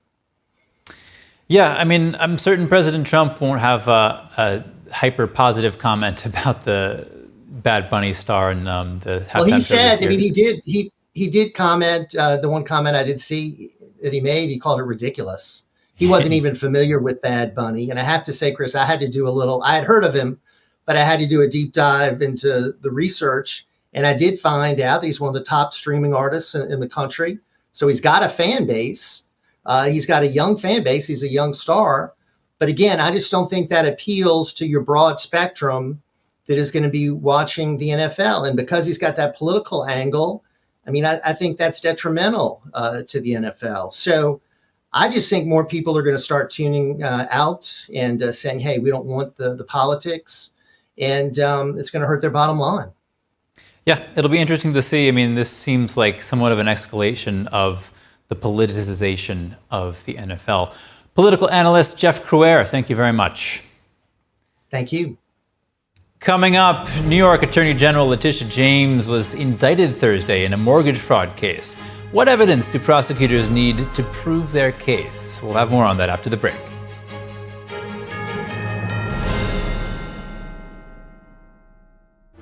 Kids love it. Parents trust it. Obviously. Explore GJW Plus Kids Series and Gone Campus courses led by expert educators. This is spectacular.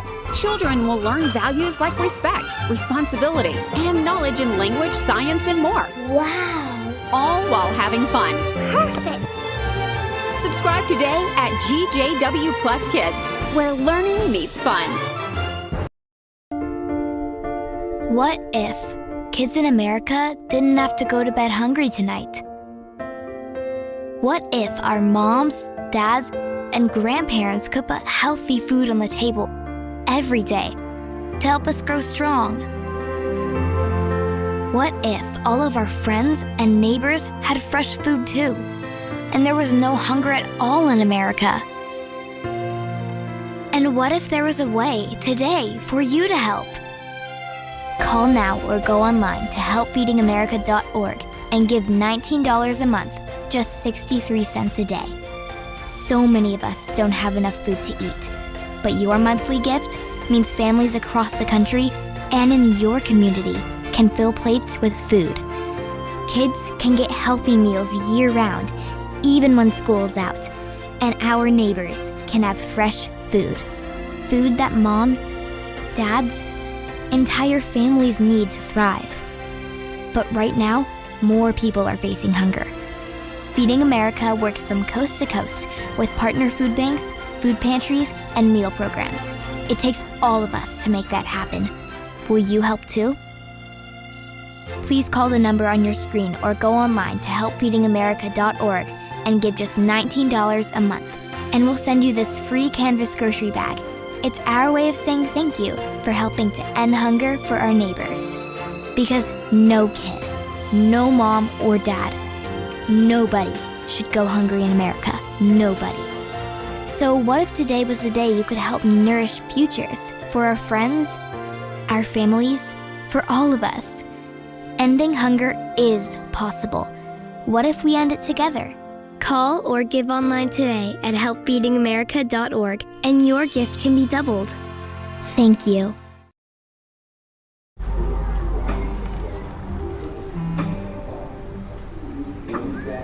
I don't know why you're so sad. You've got a roof over your head. You gotta stop with that depression stuff. That's what white people think. You alright? It just feels like it's coming from everywhere. Do you want to talk about it? You can talk to me if you're feeling sad. Whenever you need to talk, I'm here, okay?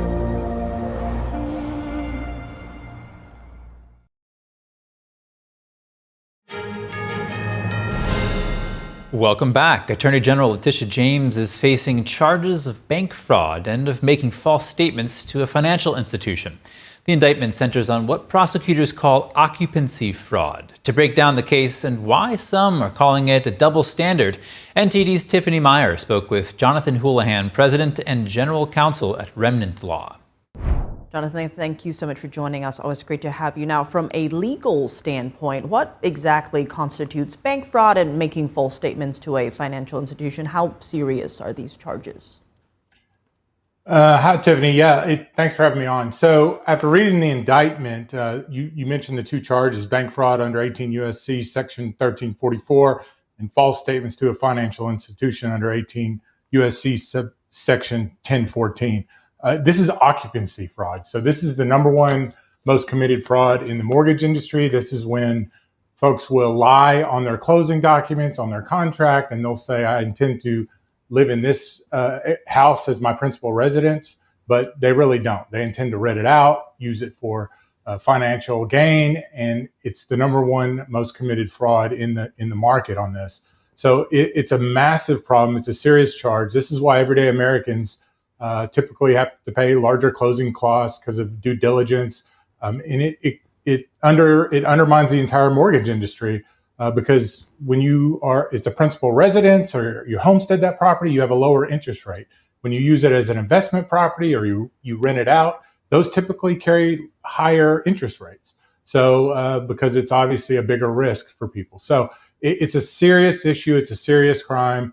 And it should be a grand jury indicted her. They have probable cause to find that she committed this crime. And I think she's in trouble. And why would this case be brought in the Eastern District of Virginia when Letitia James lives and works in New York? Well, the home, as I understand it, is located in Norfolk, Virginia.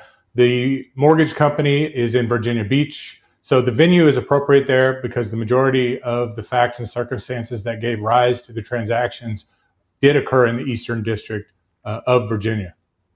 And Jonathan, what evidence do prosecutors usually need to prove their case here? Oh, they've got all the evidence in the world on this one. Just looking at the indictment and the statements, I mean, the Exhibit Alpha of the indictment, the power of attorney. So it's really interesting that the power of attorney has two witnesses that witnessed it when it was notarized. They're both employees of Ms. James in New York, and that power of attorney had some language in it that she intended to occupy the residency in Virginia as a principal residence. The Exhibit B, the deed of trust. I mean, on the deed of trust, it defines occupancy, and in there it talks about that being the principal residence of Ms. James. So those are some of the documents they're going to use: the closing documents, the rider where it was intended to be a principal residence, all of those things, the tax records. So in her tax records, according to the indictment, she claimed rental income, and she claimed expenses for this property. So they have it's a very strong document case. And like I said, I think she's in trouble because they don't need a lot more than her own signature that she intended to occupy the residence as a principal property, and she didn't. And again, this is the number one most committed occupancy fraud is the number one most committed crime in the mortgage industry. And given what you just laid out there from a defense perspective, what arguments could James's attorney make here? So they're most likely they'll claim mens rea, which is lack of criminal intent. She didn't intend on doing it. She didn't mean to do it. Her circumstances changed. Unfortunately, when you sign those riders, you have to occupy the property within 60 days. So there were some exceptions. She could have communicated with the mortgage company. Maybe that would be some kind of evidence they would bring in. They could say, hey, I relied on the professionals. I relied on these mortgage brokers, and they steered me wrong. She's the Attorney General of the state of New York, okay? Like, read the documents you're signing, and I don't think that defense is going to hold water, but maybe a change of venue. They're going to say, look, I'm a resident of New York City. Maybe a change of venue request. There could even be, look, I'm being targeted by the President of the United States. He's directing the Attorney General to prosecute me and persecute me. So those are likely going to be defenses that she would raise. And what do you see as the timeline of this case looking like? The typical, I mean, it's 6 to 12 months. I mean, she'll be indicted. So the Eastern District of Virginia does have what we call in the business a rocket docket. So they do move cases quickly. So would move quicker than you'd see in most districts. But she'll be indicted. I believe it's October 24th. And then she has some speedy trial rights. So, but typically I would say 6 to 12 months before this thing goes to trial. And is there precedent for prosecuting state attorneys general or high-level officials for alleged mortgage fraud? Oh, absolutely. So Marilyn Mosby, if you recall, in 2024, she was the state attorney at Baltimore. She was indicted, charged, and found guilty for this very same thing. She had purchased vacation homes in Florida. She had claimed that they were principal residences, and she didn't live in them. So that's the most recent high visibility example I can give. But it's interesting if you look at the Trump case that she brought. It was a civil case. It's different. And Alvin Bragg has brought a criminal case now. That was the business records case. It's different, but similar in a lot of ways. They claimed he overvalued assets and Mar-a-Lago and whatnot. Same thing, right? It was mortgage fraud at the bottom line. So I think President Trump would be an example, although it's a different crime, a different issue, civil, but the same kind of fact pattern. She claimed overvaluing assets, while at the same time, she was lying on documents saying she was going to occupy a principal residence to get a more favorable interest rate. So the hypocrisy in this case is absolutely astounding. As a matter of fact, and I have it here, she tweeted on February 16th, 2024, when powerful people cheat to get better loans, it comes at the expense of hardworking people. Everyday Americans cannot lie to a bank to get a mortgage, and if they did, our government would throw the book at them. There simply cannot be different rules for different people. That came straight from her. So it's really appalling, the hypocrisy here. So I think this is a great case. I think she's in trouble, and we'll see what happens. Well, Jonathan Houlihan, as always, thank you so much for joining us. Yeah, thank you, Tiffany. Appreciate it. Next, identical twins Hugo and Ross Turner are set to climb Nepal's Mera Peak in October, one outfitted in a forensic replica of George Mallory's 1924 Everest expedition gear, and the other in modern equipment.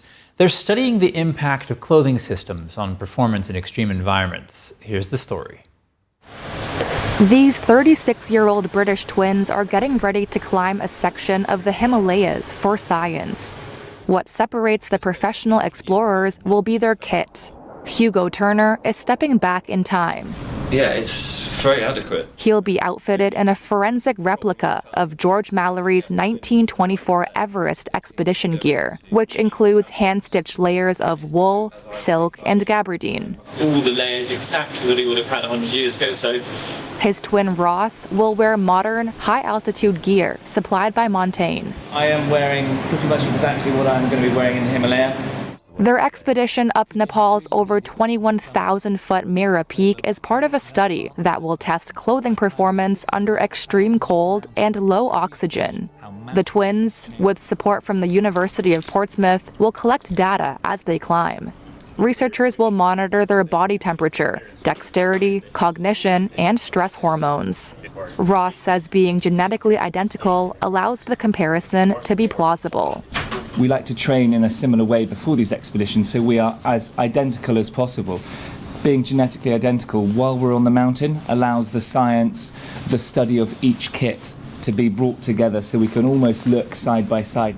The study will generate comparative data sets to inform product development and safety guidance for cold weather operations. It also hopes to shed light on equipment factors surrounding the 1924 British Everest expedition, during which Mallory and partner Andrew Irvine disappeared.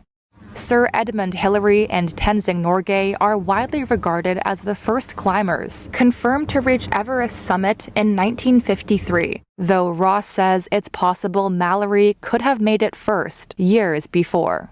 I think from what we've started to understand about this kit, particularly in the cold chamber here at the University of Portsmouth's Extreme Environments Laboratory, is he probably could have. There's definitely question marks over the kit's ability, particularly some of the stuff you're looking at now, but the raw data shows us there's not much to be extremely worried about.